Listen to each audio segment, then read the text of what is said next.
मनपूर्वक स्वागत सर्वांचे आपल्या मॅथ्स पंढरी या यूट्यूब चॅनलमध्ये। आज आपण या ठिकाणी पोलीस भरतीचा जो काही सिलेबस तयार करत आहोत त्या सिलेबस मधील पुढचा घटक भागाकार हा घटक आपण या ठिकाणी निवडलेला आहे। अत्यंत महत्त्वाचा असणारा हा घटक विद्यार्थ्यांना दिसायला सोपा वाटतो, बरेचसे विद्यार्थी निग्लेक्ट करतात, परंतु अनेक टर्म घेतलेले एक्झाम्पल्स यामध्ये आपल्याला पाहायला मिळतात।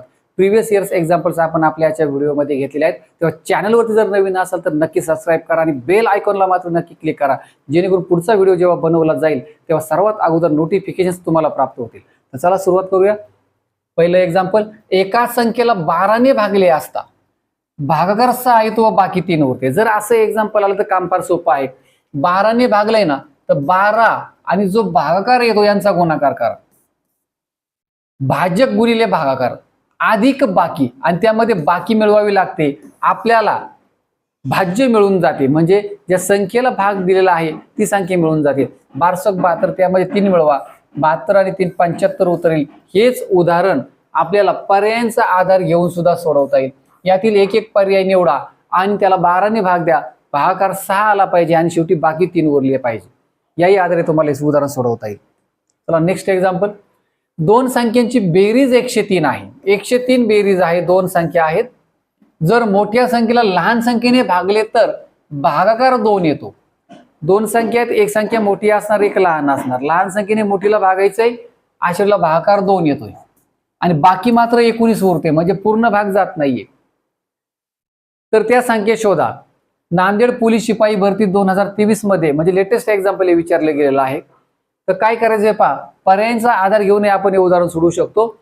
प्रत्येक पर्यायामधील छोट्या संख्येने मोठ्या संख्येला भाग द्या, भाग दिल्याच्या नंतर भागाकार 2 आला पाहिजे, म्हणजे 2चा भाग गेला पाहिजे आणि बाकी मात्र 19 उरली पाहिजे।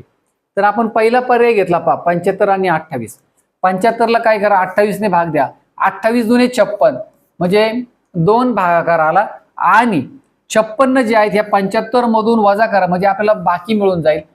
तर 75 वजा 56 केलं तर बाकी 19 येते, म्हणजे उदाहरणातील अटीप्रमाणे आपल्याला उत्तर मिळाले, म्हणजे पहिल्याच पर्यायामध्ये उत्तर मिळून जाते 75 व 28। हे लक्षात घ्या। पहा पुढचं उदाहरण, सुरेशने एक संख्या मनात धरली। आता कोणती संख्या मनात धरली माहित नाही, त्या संख्येला आपण x मानूया, x, व त्यात 10 मिळवले। त्या x मध्ये आपण 10 मिळवले व आलेल्या बेरजेस 2 ने भागले। ही जी काही अंशाची बेरीज येईल त्याला आपण 2 ने भागले, तर उत्तर 18 येते। पहा उत्तर पुढे 18 येते। तर ती संख्या कोणती, म्हणजे आपल्याला x ची किंमत काढायची आहे। धुळे जिल्हा पोलीस शिपाई भरती 2024 मध्ये विचारलं गेलेलं एक्झाम्पल। अशा प्रकारची व्यवस्थित मांडणी करता आली पाहिजे आपल्याला। 2 इकडे भागिले 18 गुणिले होईल, 18 गुणिले 2, 18 दुने 36 आले।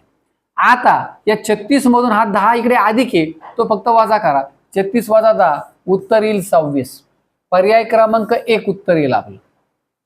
पहा नेक्स्ट एक्झाम्पल, एका संख्येला 5 ने गुणून 8 ने भागायचे होते। पहा या वाक्याचा आपण नंतर विचार करूया। जर असं एक्झाम्पल आलं तर पहिल्या वाक्याचा नंतर विचार करूया। त्याऐवजी चुकून काय झालंय, 8 ने गुणून या संख्येला 8 ने गुणून चुकून, मग ही संख्या आपण x मानूया। मग हिला काय केलं, 8 ने गुणून 5 ने भाग दिला। 5 ने भाग दिला म्हणजे 5 छेदामध्ये लिहायचे, आणि जेव्हा 5 ने भाग दिला तेव्हा उत्तर आले 64, बरोबर 64, ही 64 उत्तर आले। तर आधी आपण ही संख्या काढूया, मूळ संख्या कशी काढता येईल। 5 इकडे भागिले 64 ला गुणिले होतील, 64 गुणिले 5 येतील 320। आता ह्या 320 ला 8x ला गुणिले आहे ना, 320 ला ते भागिले होतील। पहा 320 भागिले 8, 8 चौक 32, उत्तर आले 40, म्हणजे ही मूळची संख्या आहे 40। आता आपल्याला उत्तराकडे जायचे, मूळ उत्तराकडे। इथे पर्यायामध्ये 40 आहे, परंतु ते उत्तर नाही आपलं, हे लक्षात घ्या।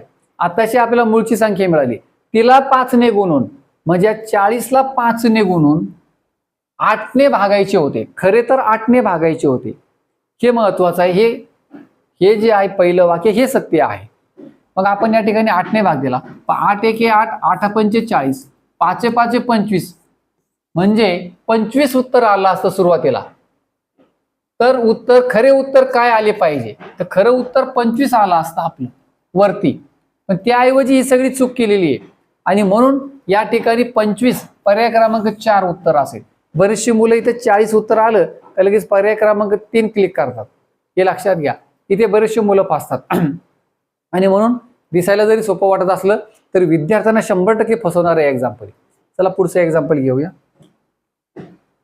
पहा, असं एक्झाम्पल बऱ्याच वेळेला विचारलं जातं, कमीत कमी एक तरी एक्झाम्पल असतं प्रत्येक परीक्षेमध्ये. SRPF 18 काटोल नागपूर पोलीस भरती मध्ये विचारलं गेलेलं एक्झाम्पल. पहा, आपले वर्ग कमीत कमी 30 पर्यंतचे वर्ग पाठ असावेत, म्हणजे असे एक्झाम्पल्स आपल्याला पटापट सोडवता येतात. 289 जो आहे ना तो 17चा वर्ग आहे, म्हणजे 289चं वर्गमूळ आलं 17. हे वर्गमूळ आपण ओपन करून टाकूया आणि हे 17 इथे मिळवूया. आता 64 अधिक 17 झाले 81. 81चं हे वर्गमूळ ओपन करा. 81चं वर्गमूळ आले 9, ते 16 मध्ये मिळवा. 16 9 25 आले. आता 25 साठी हे बाहेरचं वर्गमूळ कॅन्सल करा. 25चं वर्गमूळ 5. पर्याय क्रमांक 1 उत्तर येईल आपलं. पर्याय क्रमांक 1. Next example. 35 भागिले 1000 करायचे आपल्याला. पाहिजे ते खाली 10 असो, 100, 1000, 10,000, 1,00,000 वगैरे काय असतील तर खाली किती शून्य आहेत त्याप्रमाणे वरती कसा बदल होतो हा नियम आपल्याला माहिती पाहिजे. पाहिजे मी 35 लिहितो. त्या 35ला दशांश चिन्ह आहे पण दिलेलं नाहीये. कुठे असतं ते शेवटी असतं. प्रत्येक संख्येला शेवटी दशांश चिन्ह असतं, ते आपण देऊन घेऊया. आता खाली 1 2 3 3 शून्य आहेत, त्यामुळे दशांश चिन्ह 3 घरं डावीकडे येईल. 1 2 आणि इथे 1 3 आणि मग दशांश चिन्ह द्या. अलीकडचा 0 मानाने द्या, म्हणजे हे उत्तर येईल आपलं. हा दशांश चिन्ह कॅन्सल झाला. 0.035. काळजीपूर्वक आपल्याला या ठिकाणी उत्तर विचारत घ्यायचे. 0.035. पर्याय क्रमांक 2. गडबडीमध्ये बऱ्याचशा वेळेला काय होतं, पॉईंट नंतर इथे 1 0 आहे, इथे डबल 0 आहे. बरेचसे मुलं इथं पण टिक करू शकतात, हे लक्षात घ्या. कारण तिथे घाई असते, गडबडीमध्ये अशा प्रकारच्या चुका होतात. त्यामुळे अशी उत्तरं एकदम काळजीपूर्वक या ठिकाणी गोल रंगवायचं असतं. चला पुढचं एक्झाम्पल घेऊया. 50 ग्रॅम साखरेची एक पुडी अशा 10 किलोच्या साखरेच्या किती पुड्या बनतील? 10 किलोची साखर आहे समोर, तो एक दुकानदार आहे आणि 50-50 ग्रॅमच्या पुड्या बनवायच्यात. काम फार सोपं आहे.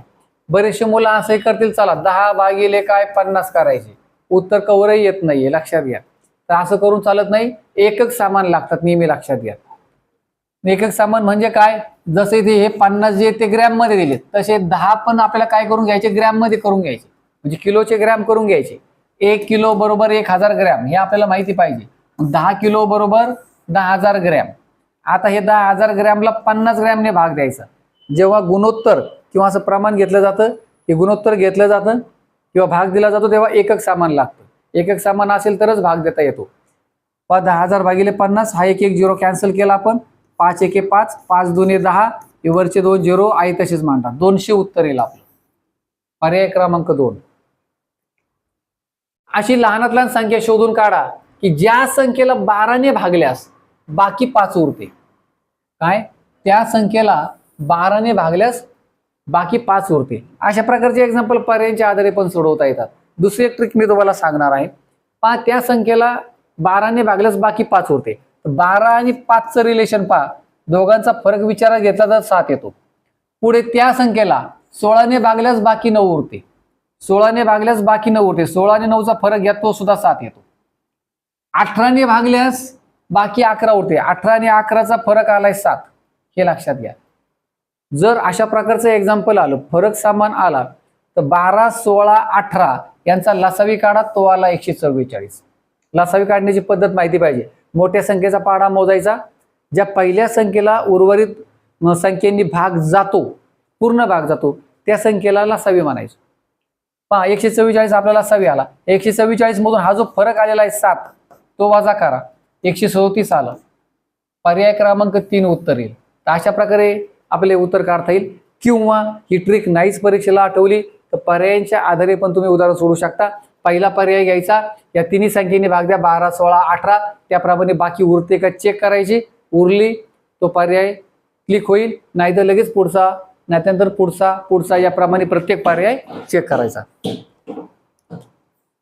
9वं एक्झाम्पल. 0.16ला 4.8ने भाग द्यायचा आहे आपल्याला.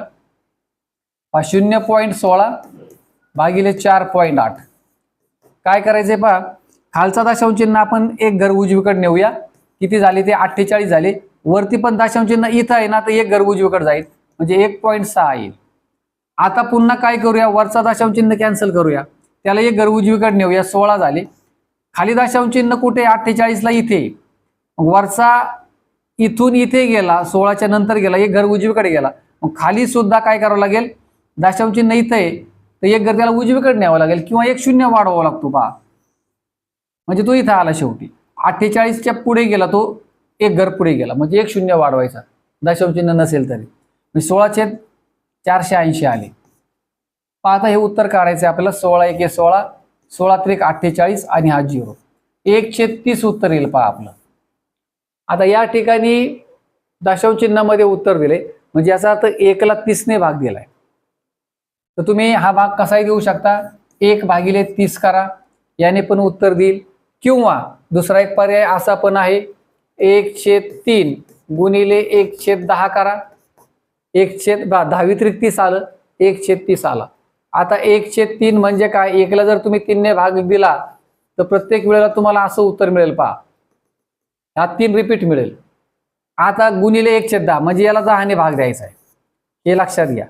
आता वरच्या संख्येला खालच्या 10 ने भाग दिला म्हणजेच काय होणार आहे, दशांश चिन्हानंतर एक 0 येणार आहे, 0.033 अशा प्रकारचं उत्तर येईल पहा. आता हे पर्यायामध्ये आहे का पहा, 0.03. हे पहा 0.0 हा 3 पुढे असा पुढे वाढत गेलेला आहे, म्हणजे पर्याय क्रमांक 4 उत्तर येईल आपलं, हे लक्षात घ्या.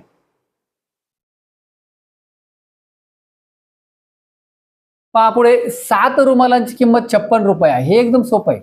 एका रुमालाची किंमत काढू शकतो त्यापासून, आणि एकदा का एका रुमालाची किंमत मिळाली त्यावरून 32 रुमालांची किंमत किती, उत्तर मिळून जाईल पहा. किंवा अशी मांडणी करू शकता, 7 रुमालांची किंमत 56 तर 32 ची किती, 32 ने गुणा त्याला, 7 × 8 = 56, 32 × 8 करा, उत्तर येईल 256. पर्याय क्रमांक 4 उत्तर येईल. अशा प्रकारे आपण 10 एक्झाम्पल्स भागाकारावर, नावाला भागाकार शब्द होता परंतु कशा प्रकारचे अवघड एक्झाम्पल्स विचारली जातात विद्यार्थ्यांना अगदी चकवा देणारी, आपण ती आपल्या आजच्या व्हिडिओमध्ये पाहिली. तेव्हा चला पुन्हा भेटूया अशाच एका व्हिडिओ सोबत. तोपर्यंत नमस्कार. Thanks for watching.